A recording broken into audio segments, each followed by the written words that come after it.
You guys, I was going to keep this to myself, but I think I should share with everybody. This is my bedroom. There's no power. I'm going to walk to the door and you see the switch. I'm using call it the Chinese light. You see the switch? I'm going to try to see if I can put a switch on. See, there's no light. The whole place dark.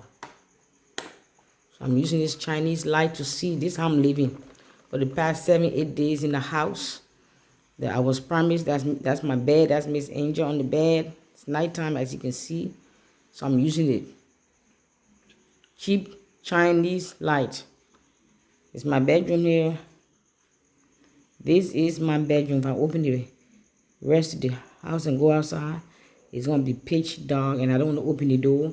I have the camera in one hand, and I have my Chinese light in one hand. If I open the door, the mosquitoes going to come in my room. And I don't want no mosquitoes flying up, even though I still have some in here, but the ones that here is a little bit okay. When I open that door, they all come flying here. Because sometimes you go outside, they be sitting by the door waiting for you. So this is my room. This is how I've been living. The house, I was promised electricity. I was promised running water and everything.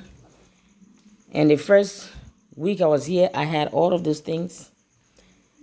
And it rains. Sometimes it rains in Liberia. Like most parts of Africa, we have something we call a rainy season and dry season. So I happened to come. I moved from the U.S. after 30 years. I moved here back home. And we have a season called rainy season. So I moved during the rainy season time. And what that means is it rains. Sometimes it can rain 3 days in a row, nonstop. And the rain, my dear, let me tell you, when the rain, sometimes the rain is so heavy, you think the roof is going to cave in. I'm not exaggerating. That's a fact. You put your bucket outside. When it's raining heavy like that, I tried it. Put a bucket outside. In less than 10 to 20 minutes, the bucket is full, running over. I mean, a good-sized bucket. Or a huge tub. Put it outside. Within 10 minutes to 20 minutes, 30 minutes, they are all full, running over. Just sit it outside in the yard. That's how heavy the rain is. Now back to this house issue. So when I first moved here, the first week, I had electricity, I had running water and plumbing, and I had the AC. Can you see the AC up there? Yes, all those things were working. But because it rains 3 days, one day it rained 3 days back to back in a row.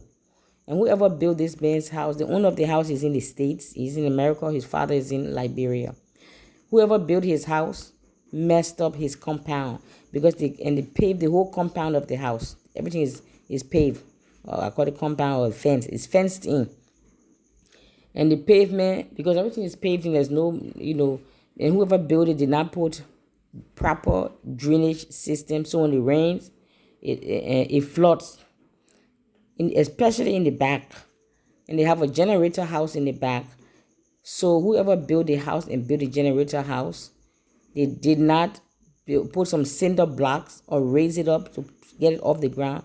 They took the generator and put it on the floor in the generator house, knowing full well it can rain in this part of the world, knowing full well that they didn't build proper drainage system. So guess what happened? The generator house flooded, so the generator was sitting in a pool of water for 3 days. Now this is not my house, so am I supposed to go pick up the generator and put it where? Number one. Number two, I have my nephew living with me. He's very handy in electrical things and stuff like that. So one day I was sleeping in the generator. In the middle of the night, I woke up because I was getting hot and I hear a mosquito in my ear. So I said, let me put the AC on. That would deal with that. I tried to put the AC on. It didn't work. But I'm hearing the generator sound going on in my room because it's very loud. So I tried to flick the light switch on. That didn't work. So I got in my room and called my nephew. I said, what's going on? The generator is still running, but no power in the house. So he went out. He said, oh, maybe the breaker just switch or flick or whatever the right word is. But he went out. He said, oh, the breaker is fine. I said, then shut the generator off and turn it back on and see. He did that. Nothing worked. We tried for hours. Nothing worked. So he said, it was like 2 or 3 in the morning at that time. He said, let's go in the morning. We can call the old man. So in the morning, I called him and explained to him the generator works. It's filled with fuel. The generator works just fine. But the generator house is flooded. I remember telling him that in the text. I said the generator house is flooded. Maybe that's a possibility. Okay, he said he would send somebody to come early in the morning. But long story short, he came, I think 4 or 5 in the evening. It's just a long mess. One day I had to sit down, make a video and talk. But I just wanted to share my life. So because of no generator power, we have a good thing. We have well water in the house. We have a bit of well in the compound. So we use the well to draw water, put a bucket in the well, pull it out, use the well, get the water out of the well, take bucket bath. I have to heat the water not even on the stove. Use the charcoal fire outside. So I put the water in the pot. I heat it up a little bit because it's kind of cold. So I heat the water. Not the temperature is cold. The water is cold. Nobody takes cold shower. So heat the water up on the charcoal, and then take my bath in the bucket bath. And then I always keep 2 buckets of water in my bathroom because when I use the toilet, I use the bucket to flush the toilet with. Use the bucket to wash your dishes. Use the plastic tub outside to wash your clothes and hang it out. So in other words, I'm living in a somewhat modern house with AC and all this stuff. But yet, I'm living like a village girl in a modern house in Africa, in Liberia. I am not complaining because some people come. They say, oh, you're complaining. I am not complaining. I'm stating the facts and I'm stating my current living condition. Long story short, I told them I want to be, they say it's going to cost 120. First, the mechanic that the owner sent, this his father sent, he said he looked at it briefly. He said there's something it needs. It costs $40 US dollar. So I gave it to him. He came back. He didn't give me a receipt. I didn't see the thing he went and bought that cost $40, but he claimed he put in the generator. It didn't work properly. I'm like, okay. When he came back with the thing, he brought 2 other guys with him. They opened the entire generator. They took it out of the pool of water. It was sitting in for 3 days. They took it out. They opened it. They said, oh, you're going to need some, I don't know what he said, but I'm not a mechanic. You're going to need, it will cost $120. I said, well, don't nobody look at me. This is not my house, and this is not my generator to fix. So I called the owner. He said he doesn't have, not the owner, his father. The owner is in America. His father is here. His father said he doesn't have 120. I said, well, I did some videos, showed the flooding and everything, and I said I will send it to your son. So we'll send it to him now. It's been 6-7 days now, going on 6-7 days. The owner had the audacity to send me an audio message from America on WhatsApp telling me that I should have known that his generator house will flood because since I've been here in the house for a week or so, whenever it rains, I see the backyard flooded, so I should have moved it. I said, okay, wait, hold up. Are you okay? You see the logic in some people. He live in America. If you're some guy who live in the back bush in Africa somewhere, I said, okay, maybe he hasn't traveled. He doesn't have sense. So that's his ways of reasoning.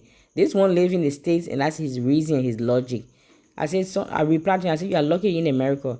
Because if you're in here in Liberia and this kind of, I said to him, you are lucky that this house situation is in Liberia. Because this whole issue in America, you'll be speaking a different tune. It will be a whole other different ball game. I didn't want to get into too much detail with his foolishness, his poor and illogical way of reasoning. He's not a child, he's a grown man. He reasoning like that. I said, you know what? Just give my money back and take your house. So I'm going to get my money back, but he said he doesn't have the full. He will pay me in installment with the contract, everything, no problem. But can you imagine his reasoning? He's not angry and mad at the person who damaged his house and did a halfway job. I'm the one that he's having issue with. Yes, I'm renting the house for the plan was to rent the house for the year, but with all the issue that was wrong with the house, I don't know. Let me see if I can show you the ceiling. When it rains, you see, and thank you. You see I'm holding the light. You see there? When it rains, I have to put a bucket on the floor down here. It's not raining at the moment, but when it rains, that's the ceiling over my master bed. I had to move my bed a little bit so my bed doesn't get wet. You see right there? When it rains, I have to have a bucket in my room. And you see, and then he has the nerve to tell me each time anything happens, I chronicle and videotape everything. And I send it to him. You see I'm complaining too much. You see right there? That's right above the door. I have a bucket there when it rains. There's so many spots like this in the rest of the house that I might have to do another video later on the day. But I purposely did it at night time so you can see how I'm living in this dog. Yes, this is how I'm living. And I don't want to go outside in the living room because the whole place is pitch dark. And I only have two hands. I'm holding the camera with one hand. I'm holding the Chinese light with one hand. Mosquito bite my hand. So if I open the door, it will fly open, and then I want you to close it, and you know, those do kind of whee, that's the mosquito. So yes, this is how I've been living for the past 6, 7 days now. So you guys, I need your prayers. I need you to help me in any way, but I really mostly need your prayers to help me because I don't know how much more of this I can take, but I should be able to move out to this Saturday. Is it what, July what? What's the date? I will find a date. Let me see if I can pause this video and check my date. Hold on. It's Saturday, July 22nd. So between Tuesday, Wednesday of this week coming up, I should be out of this hellhole of a house and be into a better. That's Miss Angel laying in the bed sleeping there. Hi, Angel. She wasn't feeling well the other day. She was throwing up. I said, maybe Angel herself have had enough of living in the dark. In the daytime, I don't have an issue. It's nice in the daytime. It's fine. I don't have an issue in the daytime. Everything is fine in the daytime because, of course, it's daylight. It's nice and bright. So what you going to have a problem with, right? But nighttime, when it start getting dark by 7 o'clock, 8 o'clock, it's pitch dark. And me who like to sit outside sometimes, I can't have to come inside because the mosquitoes eat you up. I did another video on my other channel. I put there with the bedbugs. The first 2 or 3 nights I slept, I had to change this. I bought my own mattress, but the first, I think, 2 or 3 nights, maybe 1 week, I did the wrong decision. I slept in the bed. I was in the house. That was the wrong decision. If you saw my face, my forehead full of bumps, that's bedbugs. Plus mosquitoes was eating me alive. Ouch. That's mosquito. That's mosquito. I just popped my legs. See that? I had to put the light down to pop. That's a Chinese light we're using here. See it? It's pretty bright, isn't it? So I have to hold that. That's Angel's bag. I had to hold that in one hand and hold the camera in one hand. So that's how I'm doing. So that's my life, you guys. I just need some prayers. No, I'm not discouraged to go back. I believe 100% the Lord sent me here. And this is a little bump in the road that I may have to encounter. But I think part of it is my fault. Some of you know me personally. When I was in the States, I was making my big mouth, my big loud mouth, talking about, I don't mind living a village life. I want to live a village life. Well, guess what? I got what I asked for. I'm living a village life, ain't I? But I pay for it, so I'm just saying, take me to a real village with a mud hut. I won't complain. But you promised me running water, electricity, and then I'm here living a village life in a concrete sort of kind of modern house. It's a bit of a deception, I think, and poor advertisement. But I'm going to get my money back in installment. I got the first installment Thursday or Friday this past week. And we did a contract, everything. I will get it in a full installment. Give me a certain amount every month until you finish paying me off. I'm going to go and put a down payment and get another place. And this place, it doesn't need, you can get generator, but it just be for backup. But this place has power, LEC, which is Liberia Electric Corporation. So that's the power for the, ow, that's mosquito. I had to slap my hand again, see? I had to drop the light to slap my hand because the mosquito. So I won't have that issue. Yes, sometimes the power in the country can go off. But the area where I'll be living, from what they have told me, the people who live there, they say, yes, the power goes up, but it's pretty good for 80%, which is not 80 to 90% is pretty good. I said, oh, that's fair enough. So if it's 10% of the time it goes out, if you want to get a generator, you can use it for that 10% or just bear with it. And the 10% meaning, they say sometimes it may go out in the daytime, the power will go out for maybe anywhere from 1 hour to 2 to 3 hours, and it will come back. I said, oh, well, I can handle that. And once in a while, depending how bad the weather is, it might go for a whole day. But that's once in a blue moon.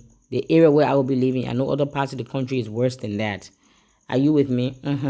So here's my story, you guys. I'm not painting a sad story. This is a fact. And I just need your help and your prayers. Okay? Thank you. This is Dagnet and Miss Angel. Yes, I'm in my bed. You see my Bible? I'm in my bed. So this is it. I'm going to sign off. Thank you, guys.